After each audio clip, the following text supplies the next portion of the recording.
I'm the engine development manager at Hennick Motorsports. I've been there my 22nd year and started out building, working in the Spintron.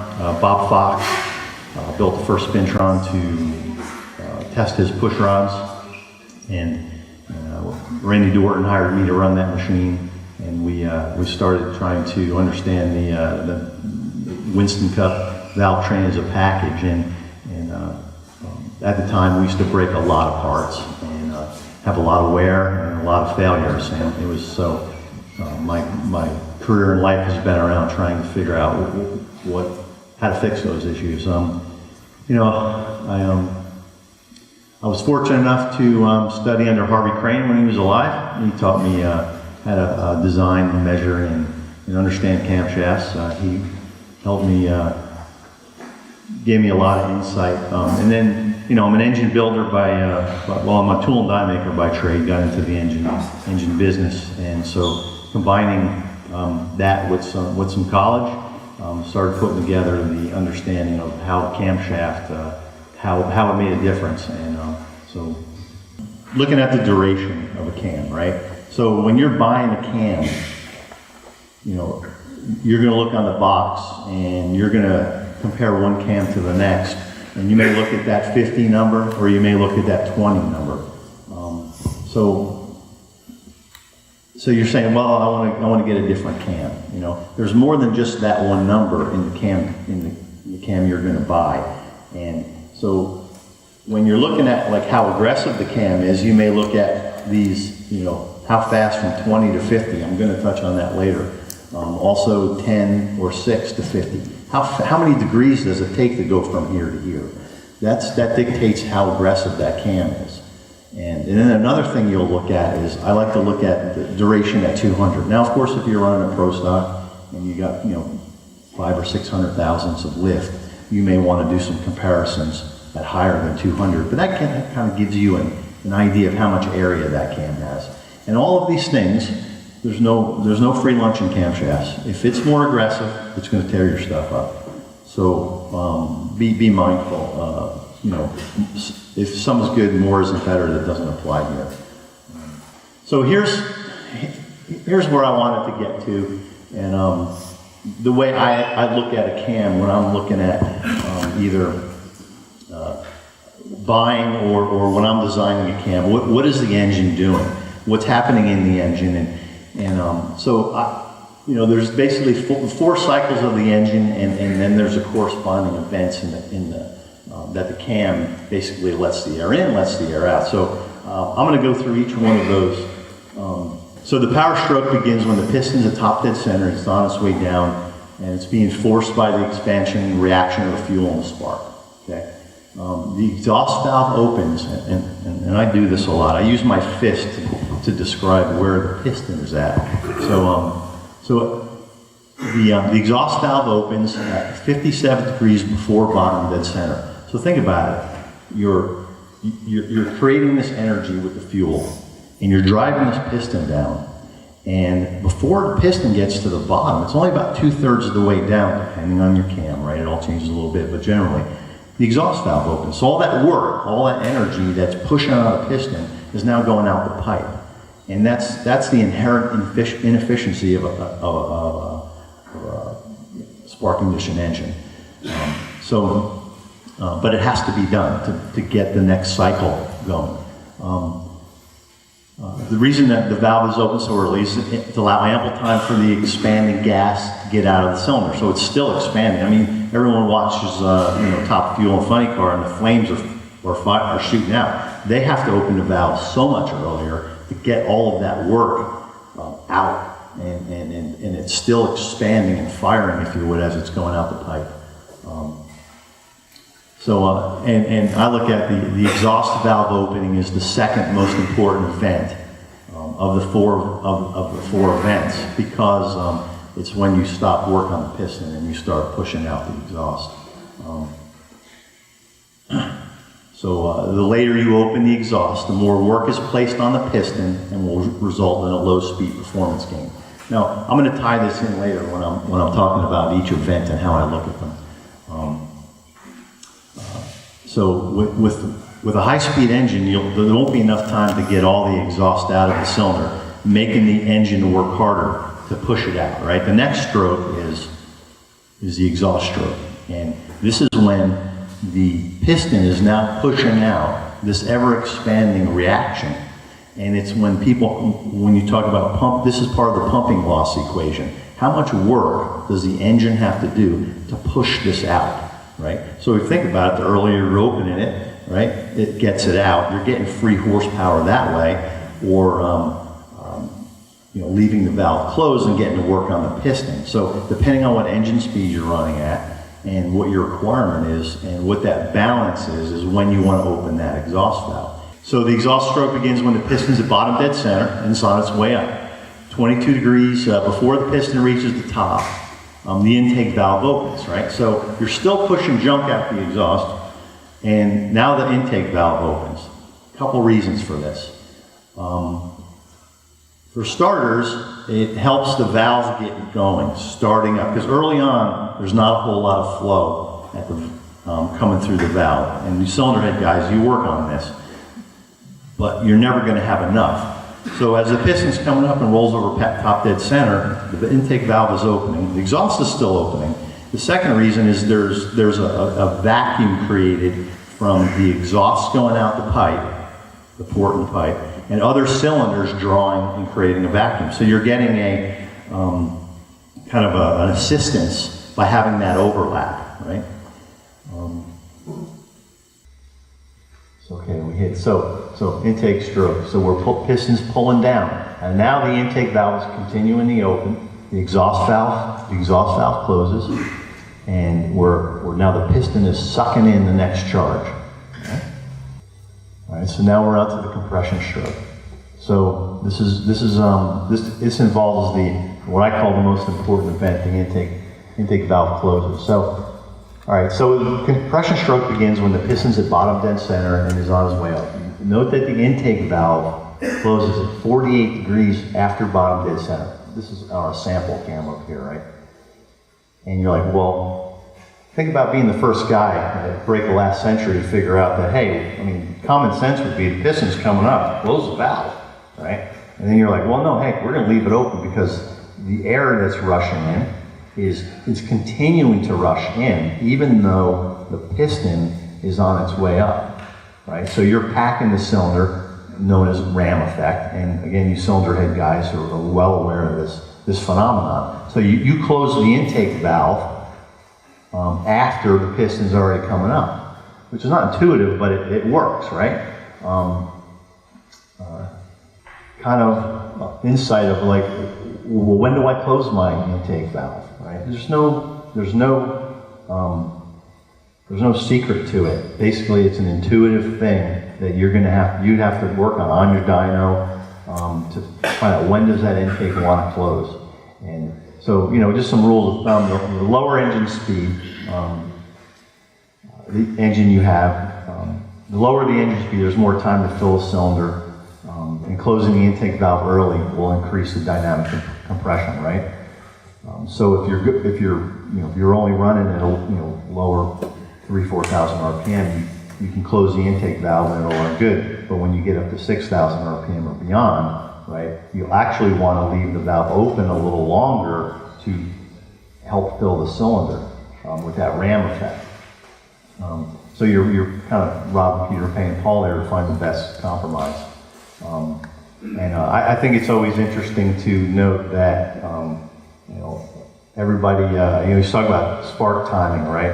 And so you're generally most engines, you're about 30 degrees advanced. And that doesn't make sense either, right? The piston's coming up, and you're compressing. Piston's moving up, and you light the fire. Well, that's gonna stop the piston from coming up. Well, because the fuel it only burns so fast.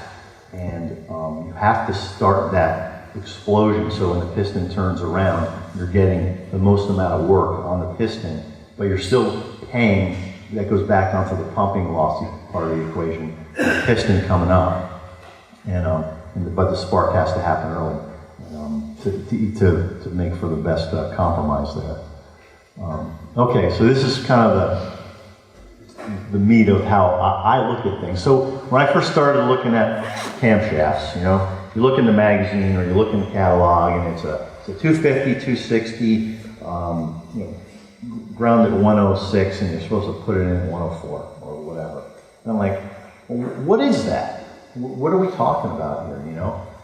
So being analytical and trying to make things simple and maybe being a little lazy, I said, well, what am I doing? I got 4 events, right?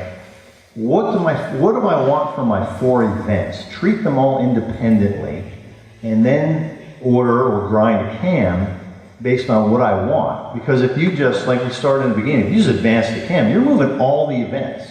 So you may be, your engine might run better low speed. Hey, I made some torque, but you may not be getting all you could have because you changed the other events as well. You changed your overlap. So, and this really becomes evident as you narrow in on your engine combination. And you know, like in the cup world, right? We're building one engine, we're building 700 of them a year. We're narrowed in, right? So when you start, you know, by just advancing or retarding the cam willy-nilly, you won't get all what you can get out of it. So when you're looking at your camshaft, you don't have to do it my way. But my way of looking at it is there's 4 events. It's not a 250, 260, 106, right? It's 4 events. What is in my engine? Now, so it's a math problem to me. You know, the cam that I order is at the end of the equal sign. That's what I order to get my 4 events. So continue on with the 4 event approach. So here we got our 250, 260, 105, and we're installing it at 103. So my events are 22, intake open, intake closed, exhaust open, exhaust closed. I could have done a better job of that. Okay. So you can come in here and put your events in, right? And back to the math equation. Here are your events. These are the outputs. This is the cam you would grind for those events. And the math is quite simple. If you think about it, you can probably do it yourself. But so we'll go through a couple of iterations of this, okay? So here's our baseline cam. We're on the dyno. Driver comes back and says, you know, I like this. This is okay. And you're not breaking parts, right? We're not changing the ramps or anything on the cam. We're just looking at it just purely from an event standpoint. You know, he likes it, but he liked a little more high-speed power. And you know, most drivers don't understand that there's going to be a trade-off, so you'll have to talk him off the edge there. But so, you know, and you might be at a dirt track or a drag strip where, hey, we're struggling with drive off or tire spin anyway. So yeah, we can make this thing run better up top and give away some of the torque or the low speed power. So instead of just advancing our cam, we're going to come in here and so here's our baseline, right? Baseline events. We're going to change just the intake closing point, right? We're going to close the intake later on. So instead of 48 degrees after bottom dead center, we're going to do 52 degrees after bottom dead center. So we're going to close the intake valve later. And like I said earlier, that's going to give the cylinder more time to get air in it, right? And we're only messing with that one event. We're not playing. We're not going to mess with all of them. And so you plug these numbers in, and voila! Now our cam is a 254, 260, 106. You can do this by hand. The old timers, they do this by hand. They got a little trick they do to do the calculations. But us kids, we started using Excel and stuff. So you're like, look, I changed my, you know. So the driver comes back and he says, hey, I like that. Give me some more, right? So you're like, okay, well, I don't want to mess with. I'm gonna mess with my next dominant event. So you're going to come over and mess with the exhaust opening. So we're basically going to. So we're going to open the exhaust sooner, all right?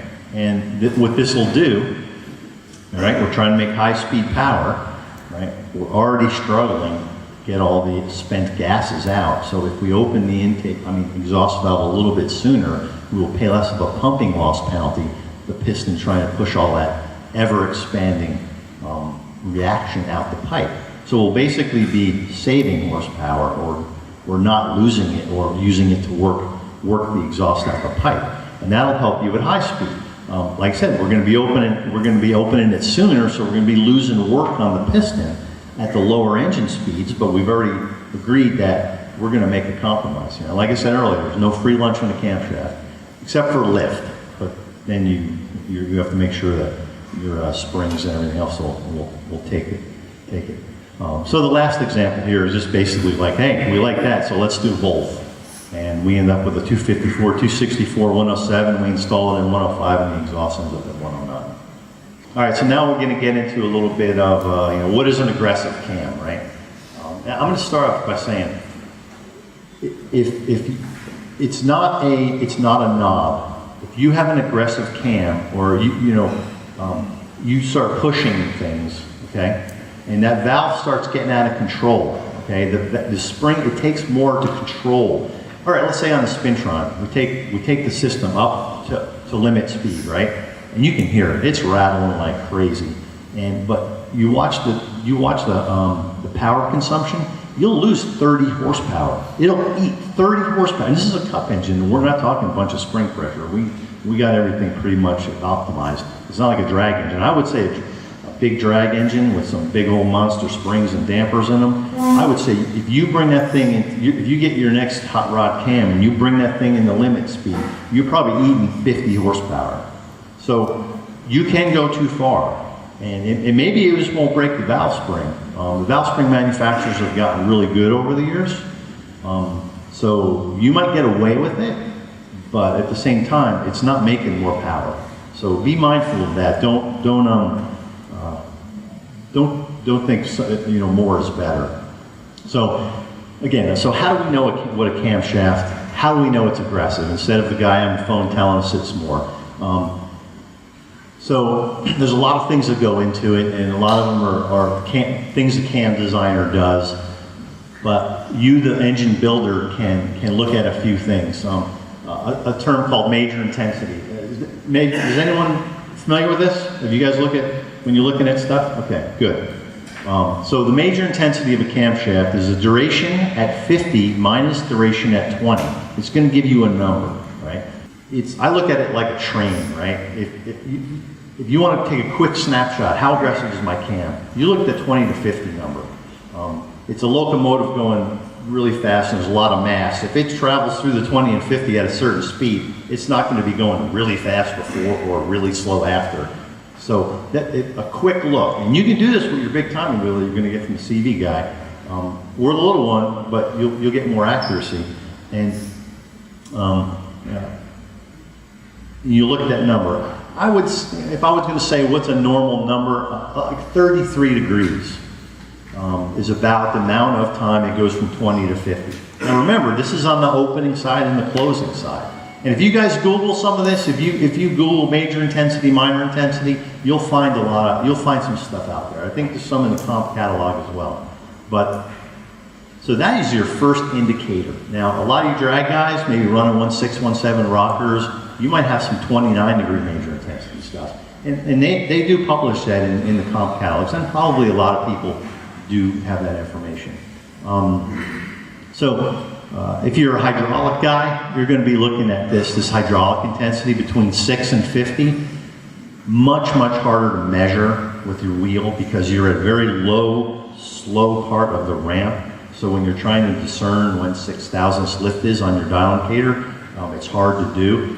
So you take the word of the cam supplier, but you can measure this major intensity, and then the minor intensity is between 10 and 50. It's yet another indicator. I tend to look at this one right here. This is a word that I made Harvey promise that I could patent, but it's called flow intensity, and it's basically the difference between 50 lift and 200 lift. And this kind of gives you, if you're looking at two different camshafts, and you look at the 50 number and the 200 number, the higher the 200 number is compared to the 50 number is going to be how much high lift area you have. Be mindful, you can go too far there. That part of the lift curve can break some valve springs. It's part of the negative jerk. It gets into where the negative jerk is, and it'll tear your stuff up.